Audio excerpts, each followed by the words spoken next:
Faire la refonte d'un site internet, c'est un peu comme refaire sa cuisine. Si on se contente de changer la couleur des meubles mais que les tiroirs sont toujours impossibles à ouvrir, on a perdu notre temps, notre argent et aussi notre patience.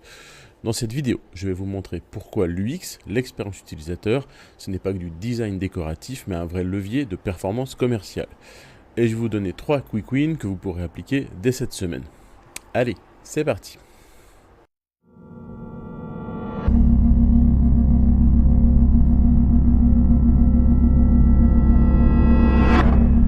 Bonjour à toutes, bonjour à tous, je suis Christophe Vidal, associé au sein de l'agence 410 Gone.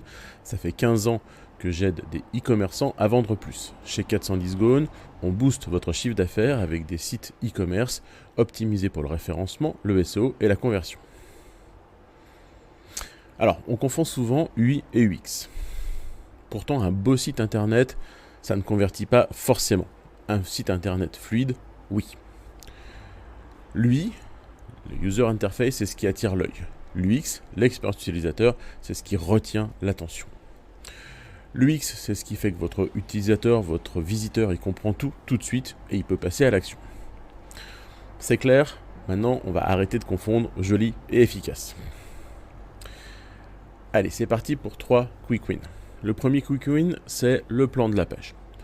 Sur mobile, 60% des utilisateurs scannent en diagonale. Donc, testez une hiérarchie visuelle qu'on appelle inversée, avec le bénéfice client tout en haut, les preuves sociales au milieu et le CTA un peu en dessous. Ça a un impact direct sur le scroll et sur les clics. Vos visiteurs vont très rapidement, en moins de 3 secondes, comprendre ce que vous leur apportez et ils vont savoir ce qu'ils doivent faire. Deuxième exemple, le menu sur mobile encore une fois. Un menu mal pensé sur mobile, c'est plus de 70% d'abandon. Donc vous devez vérifier que votre menu mobile il respecte certaines règles. Il va être visible dès le chargement, il ne faut pas qu'il soit caché dans un coin, qu'on n'arrive pas à le trouver facilement. Il va avoir un minimum d'entrées, on parle des fois de 5 entrées maximum, pour qu'on ne pas noyer les visiteurs. Et surtout, il doit être compréhensible sans jargon. Le menu, c'est une arme commerciale, c'est pas un frein, c'est pas un mur, c'est votre levier numéro 1. Troisième quick win, le formulaire simplifié.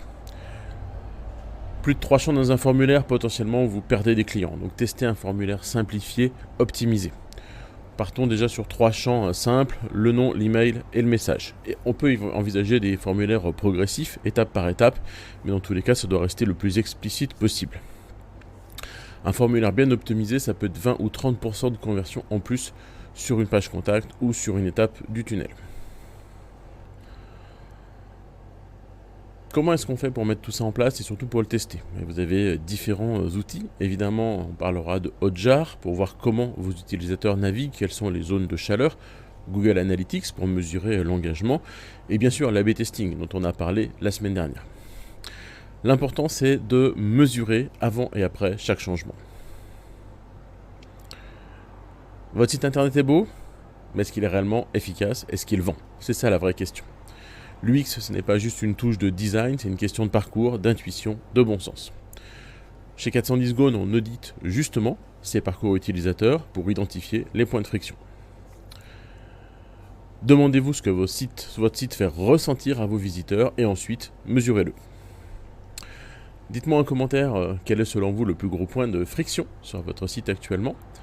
Et n'oubliez pas à vous abonner soit à la chaîne YouTube, soit à mon compte LinkedIn pour obtenir plus de conseils sur le e-commerce, le UX, la conversion et le SEO.